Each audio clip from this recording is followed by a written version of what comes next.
اللہ کے حبیب صلی اللہ علیہ وسلم کی خدمت میں ایک شخص حاضر ہوا، اس نے اذن جہاد طلب کیا، حضور میں جہاد پہ جانا چاہتا ہوں، مجھے اجازت مرحمت فرمائے۔ حضور نے فرمایا احیٌ والدا کا، کیا تیرے والدین زندہ ہیں؟ قال نعم، عرض کی ہاں حضور میرے والدین زندہ ہیں۔ قال ففیہما فجاہد، کہا جا ان کی خدمت کر، یہی تیرا جہاد ہے۔ ماں باپ کو بلکتا ہوا چھوڑ جائے اور آپ جہاد پہ چلا جائے، ماں فالج میں گری ہوئی ہے اور بیٹا تبلیغی گشت پہ چلا جائے، باپ تڑپ رہا ہے اور بیٹا پیر کی چوکھٹ پہ جھاڑو دیتا پھرے، اللہ راضی نہیں ہوگا۔ میں سچ کہتا ہوں، اپنے بھی خفا مجھ سے ہیں، بیگانے بھی ناخوش، کہ میں زہر ہلاہل کو کبھی کہہ نہ سکا کند، بات وہی کہتا ہوں سمجھتا ہوں جسے حق، نئے ابلہ مسجد ہوں، نئے تہذیب کا فرزند، محمد عربی صلی اللہ علیہ وسلم سے بڑا پیر کون ہو سکتا ہے؟ لیکن حضرت وہ ویسے کرنی نہیں آ رہے۔ آقا کریم اپنے بٹن کھولتے ہیں اور کرن کی طرف، یمن کی طرف رخ کر کے لمبی سانسیں لیتے ہیں اور کہا میں رحمان کی خوشبو پا رہا ہوں۔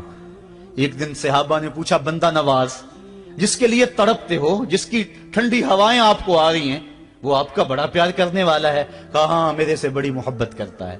تو کہا پھر اتنی محبت کرتا ہے تو یمن تو دور نہیں ہے، بلال حبش سے آ گیا، سلمان فارس سے آ گیا، سہیب روم سے آ گیا، اور وہ یہاں یمن سے نہیں آ سکا؟ فرمایا اس کی بوڑھی اور نابینا ماں ہے جس کی خدمت اس کو نہیں آنے دیتی۔ اللہ اکبر۔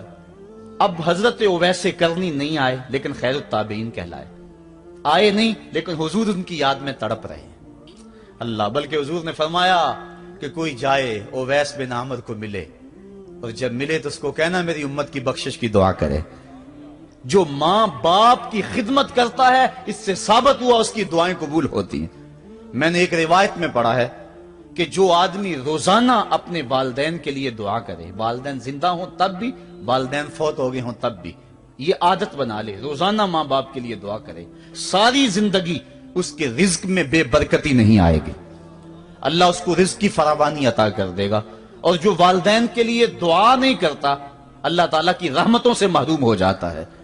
حضرت ابو ہریرہ رضی اللہ تعالیٰ عنہ جب بھی ہاتھ اٹھاتے تھے تو یہ دعا کرتے تھے، اللہم اغفر لابی ہریرہ ولامی ولمن استغفر لہما، اے اللہ ابو ہریرہ کو بخش دے، حضرت ابو ہریرہ کی ماں کو بخش دے، اور قیامت تک جو ہم دونوں کے لیے بخشش کی دعا کرے اس کو بھی بخش دے۔ حضرت امام محمد بن سیرین ایک بزرگ ہوئے تابعی، جب بھی دعا کرتے تھے یہ دعا ضرور کرتے تھے، اے اللہ ابو ہریرہ کی بخشش کر دے۔ کسی نے کہا کہ تمہیں ابو ہریرہ رضی اللہ تعالیٰ نے ان کی ماں سے بڑی ہمدردی ہے؟ کہا ان سے جو ہمدردی ہونی ہے وہ تو ہونی ہے۔ انہوں نے کہا ہوا اے اللہ ابو ہریرہ اور ان کی ماں کو بخش دے، جو ان کے لیے دعا کرے اس کو بھی بخش دے۔ تو میں دعا کر کے اپنی بخشش پکی کر رہا ہوں۔ تو والدین کے لیے دعا کرنا اللہ کی رحمت کو دعوت دینا ہے۔ تو فرمایا کہ جاؤ اویس بن عامر کو جانا اور جا کے اس کو میری امت کے لیے دعا کا کہنا۔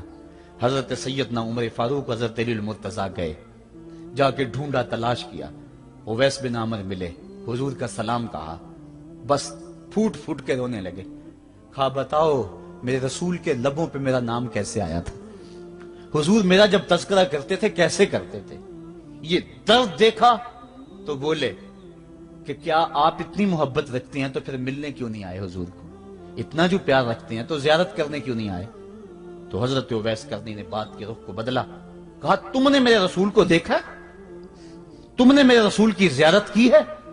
کہا ہاں ہم تو صبح و شام وہاں رہے ہیں۔ کہا پھر بتاؤ حضور کے یہ ابرو جڑے ہوئے تھے یا کھلے ہوئے تھے؟ اب دونوں حیران ہو گئے۔ کہا تم نے تو دیکھا، میں نے تو دیکھا نہیں، تم بتاؤ نا، پھر میں تو گیا نہیں، مجھے کہتے ہو گیا نہیں، تم بتاؤ حضور کے ابرو جڑے ہوئے تھے یا کھلے ہوئے تھے؟ حیران ہیں۔ کہا حضور آپ ہی بتلائیے۔ کہا کوئی دور سے دیکھتا تو جڑے ہوئے نظر آتے، قریب آ کے دیکھتا تو کھلے ہوئے نظر آتے۔ یہ وہ ہے جو ماں کی خدمت کرتا رہا اور حضور کے دربار میں حاضر نہیں ہو سکا، لیکن حاضری اس کی تھی، وہ جہاں بھی تھا وہ نبی کے قرب میں تھا۔ تو اس لیے ماں باپ کی خدمت اتنا بڑا وظیفہ ہے۔ حضرت بایزید بستامی کہتے ہیں میں نے حق معاف کروا لی اپنی ماں سے، کہ ماں تیرے حق ادا کروں یا اللہ کے حق ادا کروں؟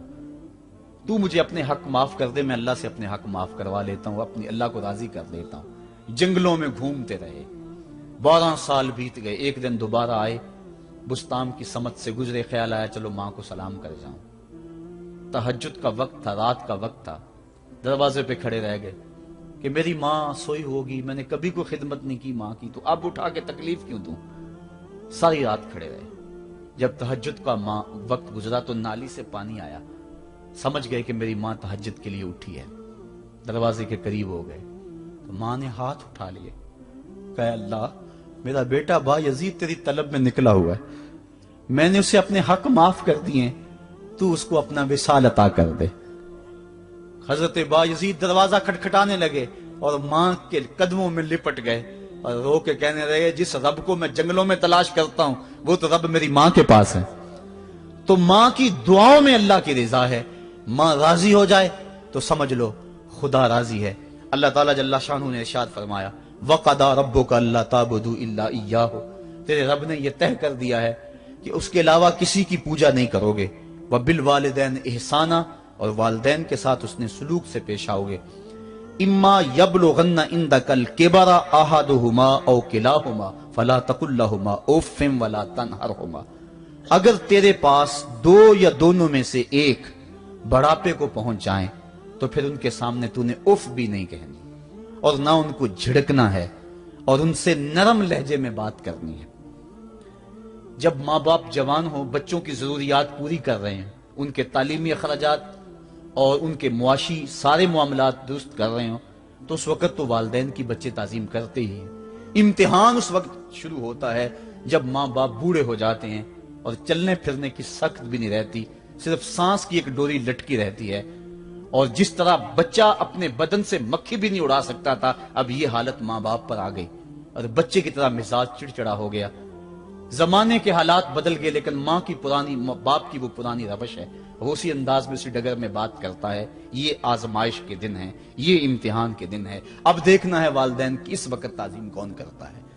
फरमाया, इम्मा यबलुगन्ना इंदकल किबरा, अगर तेरे पास वो बढ़ापे को पहुंच जाएं, दोनों पहुंच जाएं, या तेरी खुशकिस्मती कि दोनों में से एक पहुंच जाएं या दोनों पहुंच जाएं, तो फिर उनकी तूने ताजीम करनी है।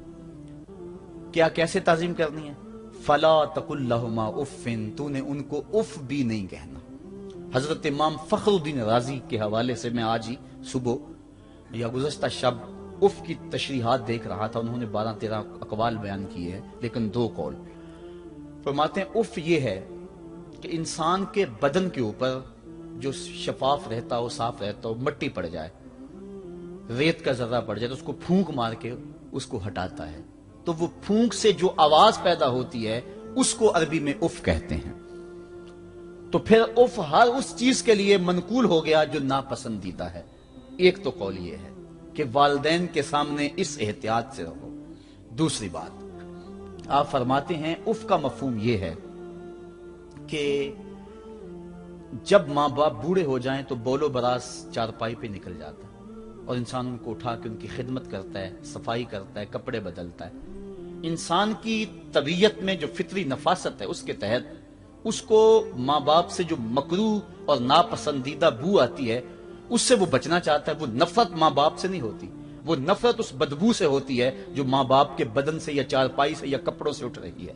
तो बंदा अपने जो है वो नाक पे कपड़ा रख लेता है उस बदबू से बचने के लिए। तो उफ के मफहूम को बयान करते हुए हजरत इमाम राजी कहते हैं कि इंसान को इस बात से भी रोका गया है कि तू अपने नाक पे कपड़ा रख के अगर उनको सफाई कर रहा होगा तो माँ बाप के नाजुक दिल पे कहीं ये बोझ ना आ जाए कि मेरा बेटा मुझसे नफरत कर रहा है। इसलिए वालिदैन की ताजीम का आलम यह है कि तू खुले नाक से उनकी खिदमत करे और वो बदबू सहता रहे और अपने नाक के ऊपर कपड़ा भी न रखे कि तेरे माँ और तेरे बाप के दिल के अंदर इतना खलाल और मलाल भी पैदा ना हो। यह है उफ का जुमरा। हजरत इमाम हसन रदी अल्लाह तआला अन्हु ने सारी जिंदगी अपनी वालिदा हजरत फातिमा तो ज़हरा के साथ बैठ के खाना नहीं खाया था।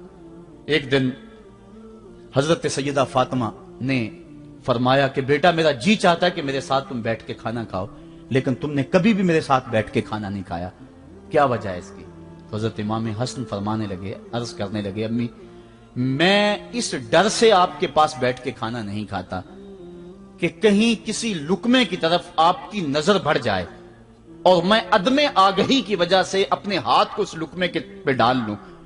और ना जान सकूं कि इस लुकमे को उठाने का इरादा मेरी मां के दिल में पैदा हो चुका है और मैं अल्लाह की रहमतों से महरूम हो जाऊं, इस डर से मैं आपके साथ बैठ के खाना नहीं खाया करता। यानी मां बाप की ताजीम का आलम यह है, उफ तक ना कहो। हजरत सईद इब्न मुसय्यब रदी अल्लाह ताला अन्हो जलीलुल कदर ताबी हैं, वो फरमाते हैं कि वालिदैन के सामने बेटे की हालत क्या होनी चाहिए। वो फरमाते हैं जिस तरह भागा हुआ गुलाम पकड़ा जाए और उसको पकड़ के जो है वो आका के सामने पेश कर दिया जाए, तो उस भागे हुए गुलाम को पकड़ के जब आका के सामने पेश कर दिया जाए तो जो हालत उस गुलाम की होती है, बेटे की हालत ये मां बाप के सामने होनी चाहिए। अब उन बेटों को सोचना चाहिए जो अपने मां बाप को दकियानूसी का ताना देते हैं और समझते हैं ये ओल्ड फैशन है, इन्हें क्या पता जमाना कहां चला गया है, और उनके फैसलों को मुस्तरद करते हैं।